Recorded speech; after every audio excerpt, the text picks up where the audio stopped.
This is Stephen Janis reporting for the Real News Network in Baltimore City, Maryland. There is much conflict at City Hall tonight over two different bills, one about Confederate statues, the other about guns. Like the rest of the country, Baltimore is in the throes of conflict. Homelessness and poverty exemplified by tents placed in front of City Hall.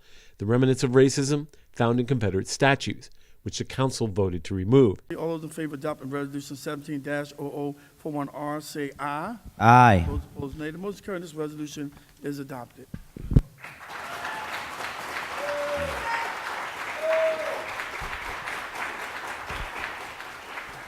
And most important to many, the future of the city's punitive criminal justice complex. We are standing in solidarity against mandatory minimums, against the failed policies of the past, against mass incarceration, against breaking up families and tearing up communities.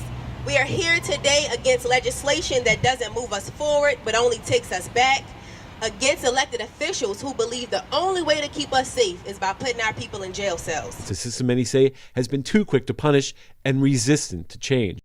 In many cases, the offender fulfills his punishment objectively, serving his sentence, but without changing inside or healing his wounded heart. Which is why advocates gathered outside City Hall to urge the council not to pass a bill which would impose mandatory sentences for possessions of guns near a church, school, or public building. So what we're saying here is that not another poor person, not another Latino, not another black person, not another LBGT, amen, not another person, amen, who is being just boxed into a shell, into a situation where if the police come and they're targeting certain races, they will search incidental to arrest, seize the property. They also plant. Inside, after a heated debate, council moved the bill forward by a vote of 8-7. For generations, we have failed to invest in root-level solutions to the problems our own apartheid policies and deference to wealth and status quo powers have created. And when the same class of people who created these conditions don't like the results of their own actions, they pass the buck and blame somebody else, literally blaming the voiceless. I know people, friends, family, who sold crack to eat, who used drugs because of their addiction, and some who went to jail for it. However, guns, which are often a tool of the trade, are a different subject. They are inherently tools of violence that result in the loss of life. Growing up in a violent neighborhood during the crack era of the 80s and 90s provides some context. Walking through many neighborhoods, including my own, was sometimes terrifying. I know people who were shot, who shot other people, who went to jail, who got killed. So I'm quite sensitive to the issue.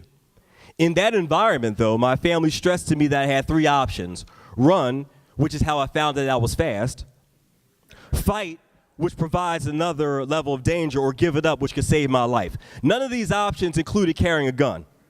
No other country has anywhere near the number of shootings and gun-related deaths per capita than the United States. I look forward to working with my colleagues to come up with comprehensive solutions to gun violence that are rooted in a public health perspective, that make investments in educating our young people and creating jobs and livable wages for families across the city of Baltimore, that work on removing lead paint and other things that people live in all of our neighborhoods. I can go on and on.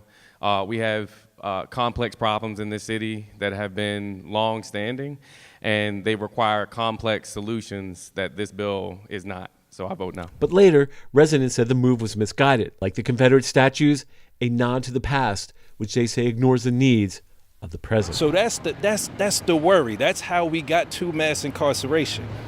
They no longer had to prove that someone had the intent to commit a crime. This is Stephen Janis and Taya Graham reporting for the Real News Network in Baltimore City, Maryland.